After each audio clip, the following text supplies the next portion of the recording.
ബഹുമാനപ്പെട്ട അധ്യാപകരെ, എൻ്റെ ഏറ്റവും പ്രിയപ്പെട്ട കൂട്ടുകാരെ, എല്ലാവർക്കും എൻ്റെ സ്വാതന്ത്ര്യ ദിനാശംസകൾ. ഇന്ന് ഓഗസ്റ്റ് 15, നമ്മുടെ രാജ്യത്തിൻ്റെ സ്വാതന്ത്ര്യ ദിനം.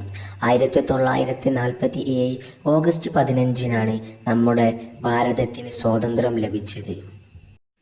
മഹാത്മാഗാന്ധി, നെഹ്റു, ഭഗത് സിംഗ് തുടങ്ങിയ ധാരാളം മഹത്തുക്കളുടെ ത്യാഗത്തിൻ്റെ ഫലമാണ് ഈ സ്വാതന്ത്ര്യം. നമ്മൾ അവരെ എപ്പോഴും ഓർക്കണം. നമ്മൾ നന്നായി പഠിച്ച് നമ്മുടെ നാടിന് നല്ല കുട്ടികളായി വളരണം. എല്ലാവർക്കും ഒരിക്കൽ കൂടി ഞാൻ സ്വാതന്ത്ര്യ ദിനാശംസകൾ നേരുന്നു. ജയ് ഹിന്ദ്. അപ്പോൾ നിങ്ങൾക്ക് ഈ വീഡിയോ ഇഷ്ടപ്പെടുകയാണെങ്കിൽ ഒന്ന് ലൈക്ക് ചെയ്യുക, ഷെയർ ചെയ്യുക, ഒന്ന് കമൻറ്റ് ചെയ്യുക. അതുപോലെ തന്നെ ഇതുപോലത്തെ വീഡിയോ നിങ്ങൾക്ക് നോട്ടിഫിക്കേഷനായി പെട്ടെന്ന് ലഭിക്കുന്നതിന് വേണ്ടി ഈ ചാനൽ ഒന്ന് സബ്സ്ക്രൈബ് ചെയ്യുക. അപ്പോൾ നമുക്ക് അടുത്ത വീഡിയോയുമായി വീണ്ടും കാണാം.